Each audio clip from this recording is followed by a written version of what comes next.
Thank the gentleman for yielding. I think he made the right point. And I would just respond to to our colleague from New York. You know who knew the laptop was real was the FBI. They had it for, or maybe they had it for a year and just said, you know what, we're going to put it on the shelf, we're not going to look at it. But if anyone knew it was real, it's them.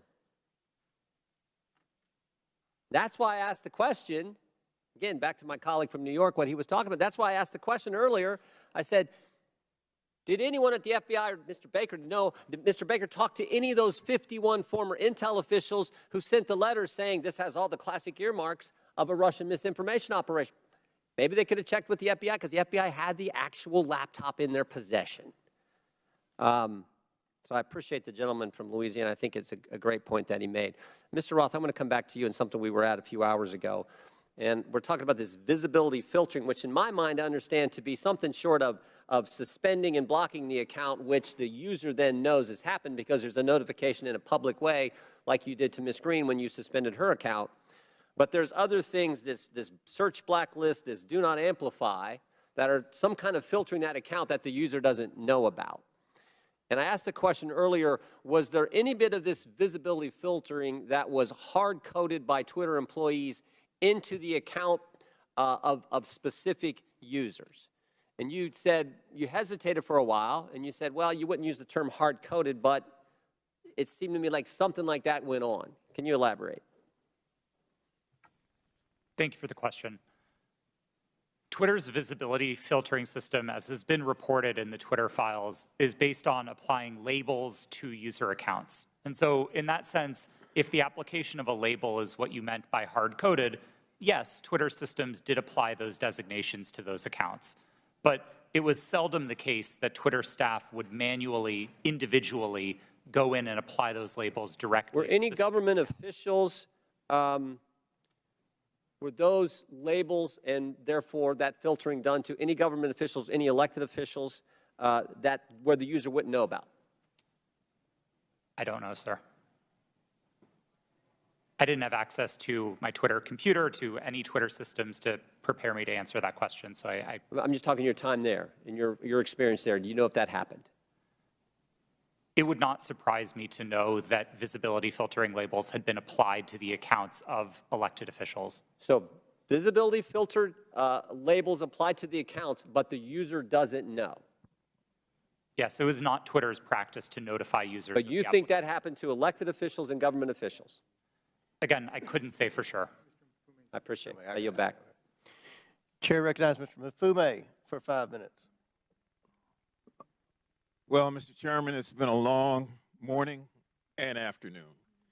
And at this point in time, there's an adage that says everything that can be said has been said, except that not everyone has said it. So if you will indulge me for a few minutes, I'd just like to reflect on some observations having sat here and gone through this. And I'm hoping and praying that this is not a problem in search of a solution, because we're dedicating an awful amount of time here, and I don't want a few things to escape us. But having said that, I want to first associate myself with the remarks of Mr. Raskin, the ranking chair. His opening remarks succinctly, I think, encapsulated and put in place what many of us on this side of the aisle are feeling. And I also, as a point of personal privilege, would like to just express how many of us share the concern of the gentlewoman from South Carolina who indicated her ongoing medical condition, which she said she might have to live with the rest of her life. That just got me for a moment, and I wanted to make sure that that's on the record. Now, I would disassociate myself with her remarks when she said, as did the gentlewoman from Georgia, God bless Elon Musk.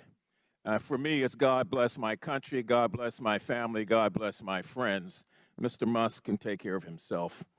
I would also caution, if I might, all of us, but particularly the gentleman from South Carolina who said earlier that there is proof that Hunter Biden committed multiple felonies.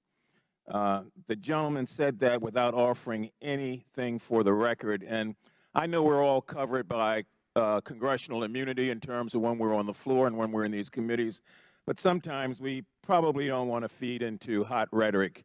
I mean, we campaign in that kind of poetry, but we are elected to govern in prose. And when you do that, there's a different sense of responsibility that goes with all of us. Mr. Roth, I listened to you, and I feel bad that you were attacked. And, you know, you had to sell your home. You had to move your family. And I just want to remind you and remind myself that there are members of this committee who are also always under attack because of their race or because of their surname or because of their political affiliation. That kind of reckless incitement, I think, is best dealt with when you have content moderation. Otherwise, we gin up the rhetoric.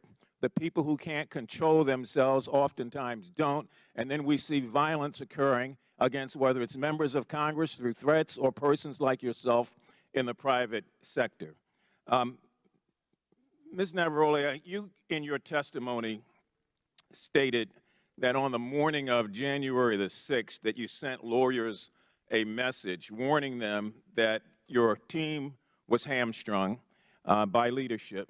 And 2 days later, when it looked like that might happen again, you asked management whether or not they wanted more blood on their hands. What was their response, and what did they do? Yes, thank you for that question.